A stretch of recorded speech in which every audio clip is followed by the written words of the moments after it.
Bonjour à tous. Dans cette vidéo, nous allons parler de 4 céréales qu'on n'a pas trop l'habitude de manger en Europe, mais qui sont d'un grand intérêt nutritionnel.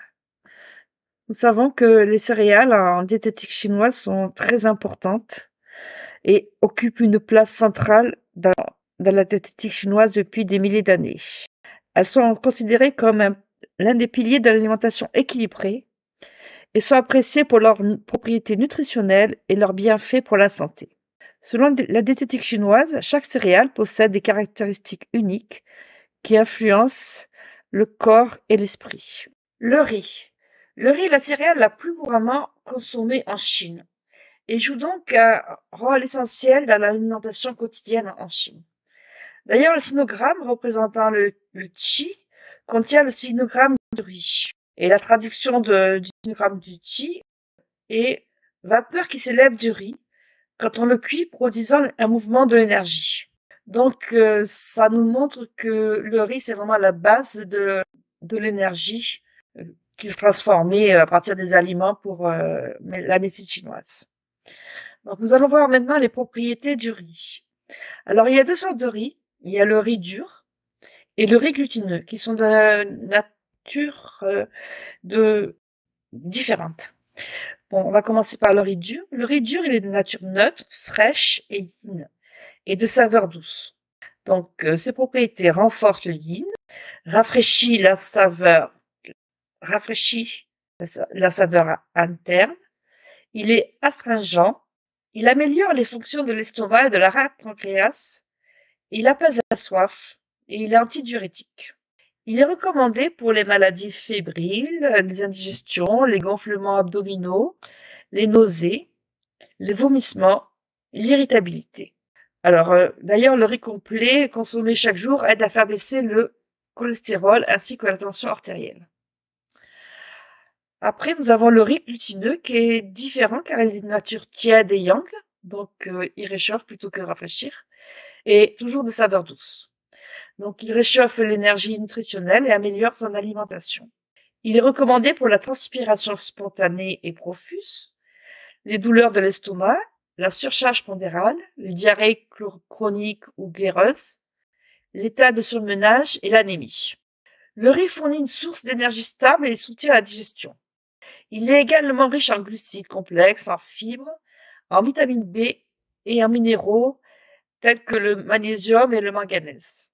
Le riz nourrit le sang, renforce la rate et l'estomac et favorise l'équilibre énergétique global. D'ailleurs, nous allons voir les intérêts nutritionnels. C'est plutôt pour le riz complet parce que le riz blanc a perdu une grande part de ses vitamines. Donc, il vaut mieux privilégier le riz complet qui contient, lui, des vitamines B2, B3, B5, B6, B9, du magnésium, du zinc, du manganèse, du cuivre, du phosphore, du potassium et du calcium. Et de plus, il est intéressant parce qu'il ne contient pas de gluten. Alors, mode de cuisson. Alors, pour une cuisson optimale pour le riz dur, eh ben, il est bon de le cuire à l'eau ou à la vapeur pour qu'il puisse conserver toutes ses qualités nutritives et ses minéraux.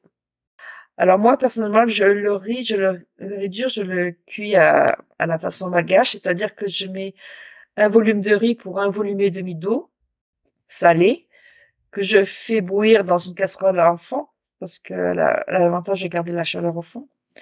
Et l'ébullition, je couvre et je mets à très très petit feu jusqu'à l'évaporation complète. Donc, ce qui permet de pas rincer le riz et de garder toutes les qualités nutritionnelles. On peut le cuire aussi à la vapeur ou alors avec maintenant les appareils électriques. Ce riz dur, il est intéressant aussi pour la diarrhée, ce que je disais. Alors pour arrêter la diarrhée, on peut faire bouillir 50 grammes de riz dans 1 litre d'eau pendant 1 heure et après boire cette eau de cuisson du riz qui soulage les diarrhées. Pour le riz glutineux, avant de faire cuire, il faut le faire tremper 4-5 heures ou même la nuit complète. Et après, on le fait cuire à la vapeur pendant 1 heure. Voilà pour le riz. Maintenant, nous allons parler du millet. Le millet.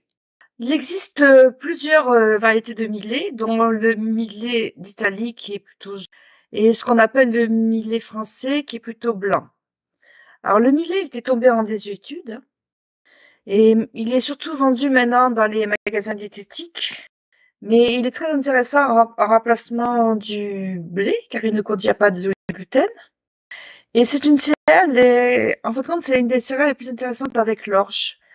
Et c'est probablement la céréale la plus anciennement cultivée. Elle est très utilisée en Chine, où elle est considérée comme douce et neutre sur le plan énergétique, hein. Elle est intéressante parce qu'elle est riche en vitamines du groupe B, en minéraux, notamment du magnésium, du cuivre, du phosphore, et en antioxydants. Elle est réputée pour son effet de renforcement de l'énergie de la rate, des reins et de la digestion. Le millet est également bénéfique pour l'équilibre du sang et la régulation du métabolisme. Alors, ses propriétés. Il est de nature fraîche et de saveur douce. Il tonifie l'énergie du poumon et du système digestif. Il arrête la diarrhée et les vomissements. Il adoucit la chaleur interne. Il est apéritif, ça veut dire qu'il donne de l'appétit et digestif. Et il atténue aussi l'hyperacidité de l'estomac. Il réhydrate, il renforce la rate. Et il est aussi antitussif, c'est-à-dire que quand on a des toux, ça calme bien.